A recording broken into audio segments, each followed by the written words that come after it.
I'll never forget that Sunday afternoon call from my sister. Mom couldn't make it up the stairs again today. She was gasping halfway up, had to sit on the steps for almost 10 minutes. This wasn't just another health concern. This was our mom, the woman who once hiked mountains with us, now struggling with a single flight of stairs at only 67. The doctors had checked her heart, her lungs, everything seemed normal for her age. But nothing felt normal about watching her independence slip away breath by breath. What happened next changed everything, not just for my mom, but for how our entire family thinks about breathing, aging, and what's possible when you understand that something as simple as how we breathe can transform everything. You know, we take roughly 20,000 breaths every single day. 20,000. Yet most of us never give a single thought to how we're breathing. I certainly didn't. Not until my mom's struggle forced our family to look deeper into something we'd completely taken for granted. Mom had always been active, the neighborhood dog walker, the community garden volunteer, the grandmother who could still get down on the floor to play with the grandkids. But over about 18 months, we watched. Her world shrank. First, she stopped volunteering at the garden because the heat makes it hard to breathe. Then she started taking the elevator instead of stairs. Eventually, she was turning down invitations to see the grandkids because she was just too tired. The doctors ran tests. Her primary physician said her slight shortness of breath was just age-related deconditioning. The cardiologist found nothing concerning with her heart. The pulmonologist said her lung capacity was normal for someone her age. But here's the thing about normal for your age. It doesn't mean optimal. It doesn't mean you can't do better. And it certainly doesn't mean you should accept a diminishing quality of life as inevitable. My sister Maria, always the researcher in the family, started digging into scientific journals, longevity studies, and alternative approaches. That's when she stumbled across something that seemed almost too simple: breathing exercises specifically designed for older adults. Not just any breathing techniques, but protocols developed for improving respiratory strength, lung capacity, and oxygen efficiency. "Mom, we found something we think might help," we told her over dinner one night. I still remember her skeptical. Look. After all, if multiple doctors couldn't help, how could something as simple as breathing exercises make a difference? But she agreed to try. What did she have to lose? We started with just 5 minutes a day.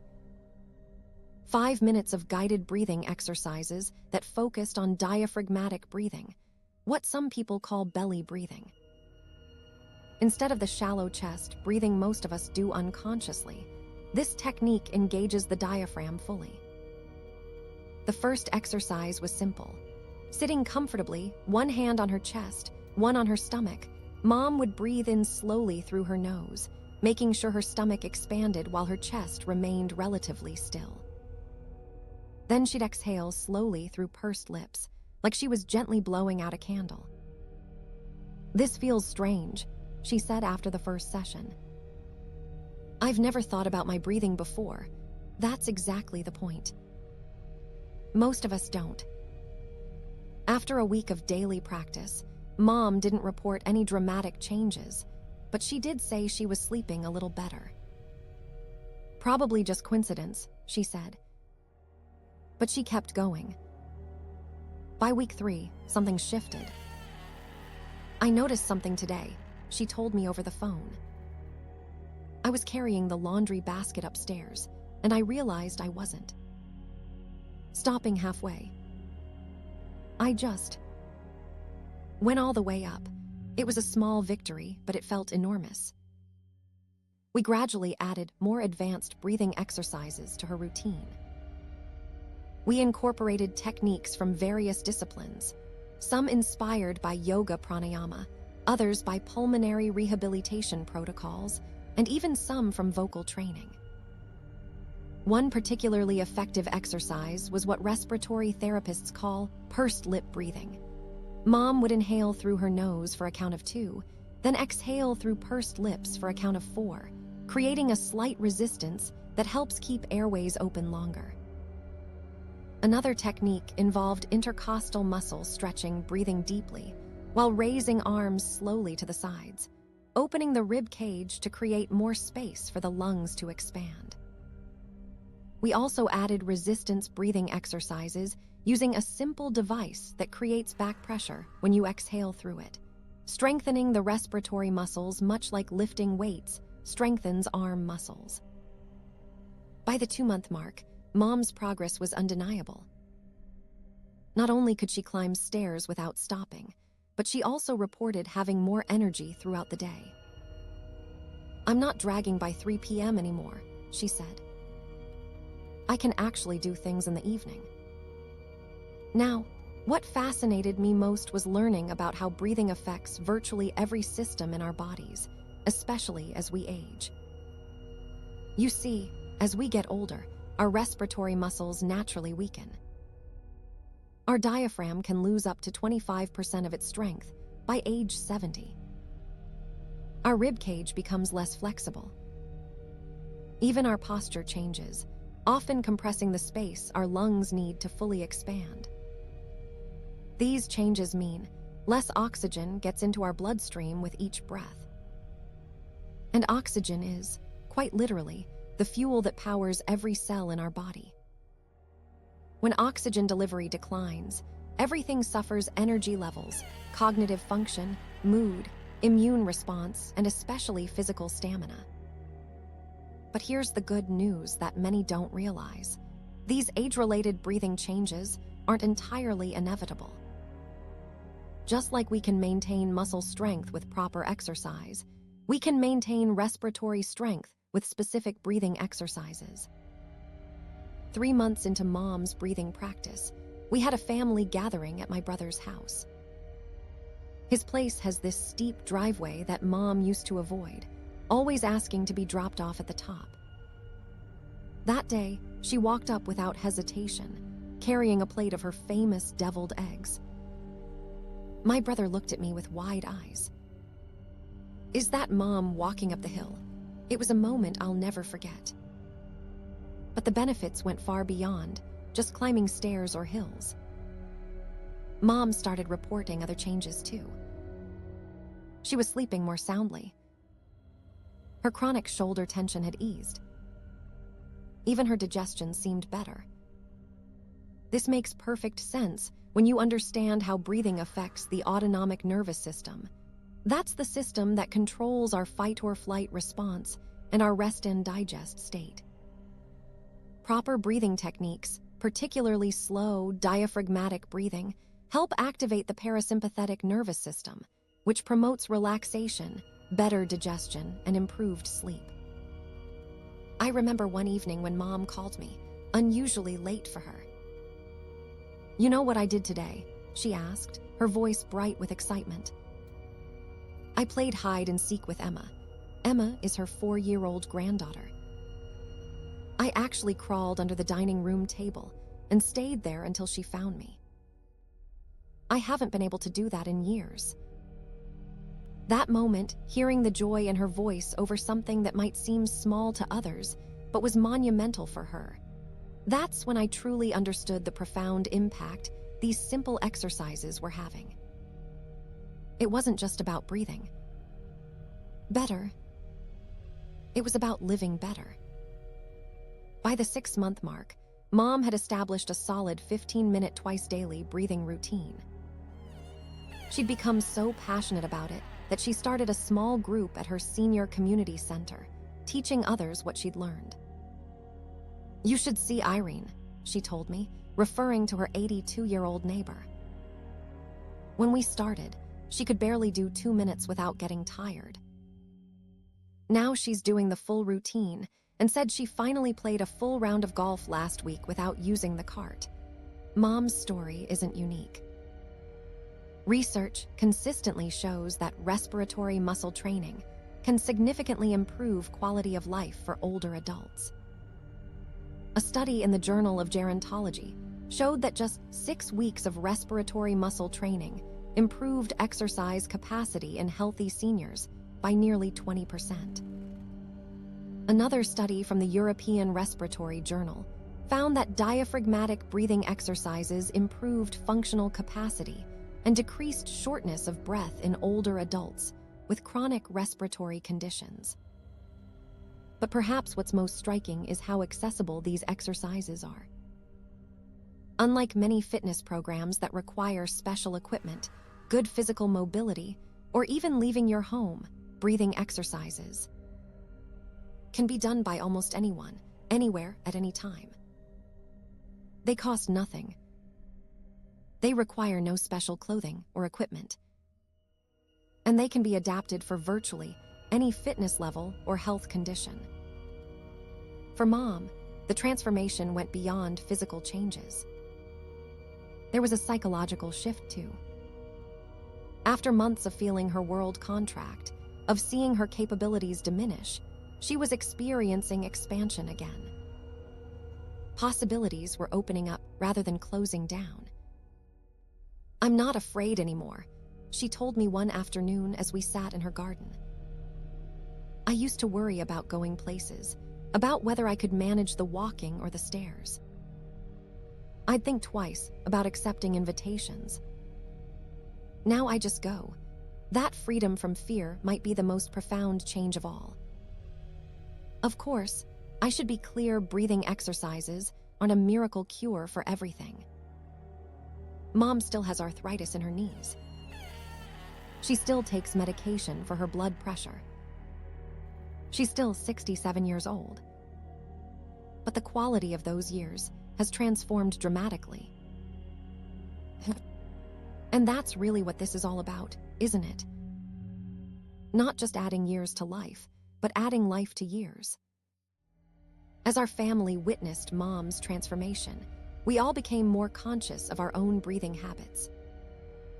My sister Maria, always hunched over her laptop for work, started setting hourly reminders to sit up straight and take 5 deep, proper breaths. My brother incorporated breathing exercises into his morning routine before heading to his high-stress job in finance. Even my teenage niece found that breathing techniques helped with her pre-exam anxiety. We discovered that proper breathing isn't just for older adults. It's a fundamental skill that benefits everyone, though the impacts might be most visible in seniors like Mom. Now, I want to share some practical advice if you're thinking about trying breathing exercises yourself or introducing them to an older, loved one in your life. First, start small. Just 5 minutes a day is enough to begin. Consistency matters more than duration, especially at first. Second, focus on diaphragmatic breathing as your foundation. Everything else builds on this fundamental technique. Place one hand on your chest and one on your belly. When you breathe in, your belly should expand more than your chest. When you breathe out, your belly should contract. Third, practice at the same time each day to build a habit. Many people find that first thing in the morning, and right before bed works well. The morning session energizes you for the day, while the evening practice helps prepare your body for restful sleep. Fourth, be patient. Mom didn't see dramatic changes overnight. It was a gradual process of improvement over weeks and months. The changes might be subtle at first, maybe just feeling less winded after a short walk or noticing you're sleeping a bit better. These small wins compound over time. Fifth, consider using simple tools to enhance your practice. A breathing app with timers can help you maintain proper rhythm. For more advanced practice, inexpensive devices like inspiratory muscle trainers can add resistance to strengthen breathing muscles even more effectively. Sixth, if you or your loved one has any chronic health conditions, particularly heart or lung issues, check with a healthcare provider before starting. While breathing exercises are generally safe, it's always wise to get personalized advice. And finally, make it social if possible. Mom's breathing group at the senior center became a highlight of her week. The accountability, social connection, and shared experience of improvement created a positive feedback loop that kept everyone motivated. 1 year after that frightening Sunday, when Mom couldn't climb her own stairs, our family gathered at her house for her 68th birthday. After dinner, she announced she had something to show us and led everyone to the backyard. There, she had set up an obstacle course of sorts, stepping stones across the garden, a balance beam made from a plank, and even a jump rope station. "Who wants to try my fitness challenge?" she asked with a mischievous smile. We all watched in amazement as she demonstrated each element, moving with an ease and confidence that had been absent for years. When she finished, slightly breathless but beaming, she said, "Not bad for an old lady, right?" "No, not bad at all. Actually, pretty extraordinary." Later that evening, as guests were leaving, I overheard my uncle asking Mom about her remarkable transformation. "What's your secret?" he wanted to know. "I just learned how to breathe," she told him. "Properly, I mean. Turns out I'd been doing it wrong my whole life. It sounds almost too simple, doesn't it? That something as basic as changing how you breathe could have such profound effects. But that's exactly what happened. The science behind this is fascinating. When we breathe properly, using our diaphragm fully, we increase oxygen delivery to our tissues by up to 10%. We activate the vagus nerve, which helps regulate heart rate, blood pressure, and inflammation. We improve lymphatic flow, which supports immune function. We even affect our brain chemistry, potentially improving mood and cognitive function.